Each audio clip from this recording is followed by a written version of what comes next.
Quando a gente pensa nos filhos de Abraão, um nome vem logo na cabeça, né? Mas a história completa, ela é bem mais complexa. Nessa análise, vamos mergulhar na história de Ismael, o primeiro filho, aquele que muitas vezes fica meio de lado na narrativa do grande patriarca. Se a gente perguntar por aí, a maioria vai responder Isaac. E com razão, essa é uma parte importantíssima da história. Só que não é a história toda. Então vamos lá, vamos entender isso direito. Pois é, antes do famoso filho da promessa, nasceu o primogênito de Abraão. E a história dele, olha, é um verdadeiro mosaico de dramas humanos, promessas divinas e, claro, a dinâmica complicadíssima de uma família que vivia sob uma pressão fora do comum. Ok, o ponto de partida é esse aqui. Deus aparece para Abraão e faz uma promessa gigantesca. Ele teria um filho e se tornaria pai de muitas nações. Só tinha um problema, um grande problema. A sua esposa Sara não podia ter filhos. E aí ficava aquela dúvida no ar, né? Como é que essa promessa incrível ia se cumprir? E aí que Sara tem uma ideia. Tentando, digamos, dar uma mãozinha para a promessa acontecer, ela propõe uma solução que era até bem comum naquela época. Ela oferece a sua serva egípcia, Agar, para o marido. A lógica era que qualquer filho que nascesse dessa união seria, por lei, considerado filho de Sara. Uma espécie de barriga de aluguel dos tempos antigos, sabe? E, gente, a coisa muda da água para o vinho, e muda rápido. Assim que Agar descobre que está grávida, a dinâmica de poder vira de cabeça para baixo. Na cabeça dela, ela já não era mais só uma serva, ela era a mãe do tão esperado herdeiro. E com esse novo status, ela começa a desprezar a sua senhora. Aí a tensão explode de vez. Sara se sente diminuída e joga a culpa em Abraão. Aquela solução humana que ela mesma criou para um problema divino acabou gerando um conflito super amargo dentro da própria casa. A situação ficou tão feia que Sara passou a maltratar Agar, a ponto de Agar simplesmente fugir.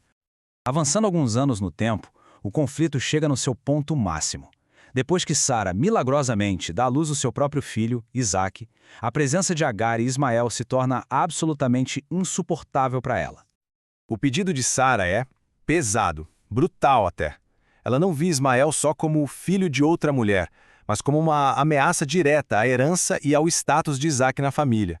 A simples existência dele era um problema. Então o ponto central é esse. Ela exige que os dois sejam expulsos. Simples assim. Dá para imaginar a tristeza de Abraão, né? Afinal de contas, Ismael era o filho dele. Mas aí Deus entra na história. Ele ordena que Abraão atenda ao pedido de Sara, mas ao mesmo tempo o acalma com uma promessa impressionante. Ismael também seria o pai de uma grande nação. Por quê? Porque ele também era descendente de Abraão. A cena que se segue é de cortar o coração. Abraão manda Agar e o menino para o deserto com o mínimo de suprimentos. Eles ficam vagando sem rumo até que o mais essencial de tudo, a água, acaba. A situação não podia ser mais desesperadora. E é nesse exato momento, no auge do desespero, que o nome Ismael revela seu significado profundo. Ismael, em hebraico, quer dizer Deus ouviu. E, de fato, a Bíblia conta que Deus ouviu o choro do menino. Um anjo aparece para Agar, mostra um poço de água para ela e, mais uma vez, confirma a promessa sobre o futuro do filho dela. Bom, agora a gente sai da beira da morte no deserto e vai para o legado. A narrativa muda completamente de tom, da sobrevivência para o cumprimento daquela segunda promessa de Deus, a de fazer de Ismael uma grande nação. E a escala dessa promessa é notável. Ismael teria 12 filhos e cada um deles se tornaria um líder, um príncipe tribal. E esse número, 12, não é por acaso. Ele é super significativo na Bíblia e ecoa outra linhagem muito famosa que também viria de Abraão. Olha só essa comparação. Assim como Jacó, o neto de Abraão, teve 12 filhos que formaram as 12 tribos de Israel, Ismael também teve 12 filhos que formaram uma nação paralela. Duas grandes nações, ambas descendentes de Abraão, exatamente como Deus havia prometido. Então, quem eram esses descendentes de Ismael? Basicamente, eles se estabeleceram na Península Arábica, vivendo como nômades, ou árabes. A Bíblia descreve eles como um povo bem guerreiro, sabe, feroz. Mas é interessante notar uma coisa. No nível pessoal, não existe nenhum registro de briga entre os meio-irmãos, Isaque e Ismael. Pelo contrário, eles se reencontraram para enterrar o pai Abraão juntos. O impacto de Ismael na história vai muito além da vida dele. O seu legado é visto principalmente de duas maneiras bem diferentes. Através da sua genealogia, da sua linhagem, e através de uma interpretação teológica muito forte. Do ponto de vista genealógico, existe uma crença bem difundida, especialmente no islamismo, de que os povos árabes descendem diretamente de Ismael. E embora as fontes indiquem que essa é uma parte importante da ancestralidade árabe, elas também mencionam que outros descendentes de Abraão e de Esaú também se estabeleceram na Arábia, o que torna o quadro genealógico, assim, bem complexo. Agora, o legado teológico, esse talvez seja ainda mais influente, pelo menos no pensamento cristão.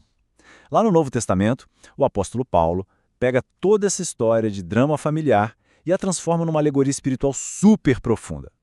E aqui está o ponto central do argumento dele. Paulo estava escrevendo para as igrejas da Galácia, que estavam num debate intenso. Para pertencer ao povo de Deus, era preciso seguir as antigas leis judaicas ou não. E usando essa história, Paulo faz uma distinção muito poderosa. Para ele, Agar, a escrava, e seu filho representam a tentativa de agradar a Deus pelo esforço humano, pela obediência à lei, a antiga aliança. Já Sara, a mulher livre, e seu filho Isaque, que nasceu de uma promessa divina, representam a nova aliança, a salvação que vem de graça pela fé. Paulo, então, conclui a sua analogia com essa frase marcante. O que ele está dizendo é que os cristãos não são filhos de uma relação baseada em lei e esforço, mas sim filhos da promessa, nascidos espiritualmente pela graça de Deus, assim como Isaque foi. E isso nos deixa com uma reflexão, né? A história de Ismael é só uma história de rejeição e rivalidade? Ou será que é a história de um caminho diferente para a grandeza? Um caminho separado, mas que também foi abençoado por Deus? É uma narrativa que desafia a gente a olhar além do óbvio e a reconhecer as muitas formas como as promessas podem se cumprir.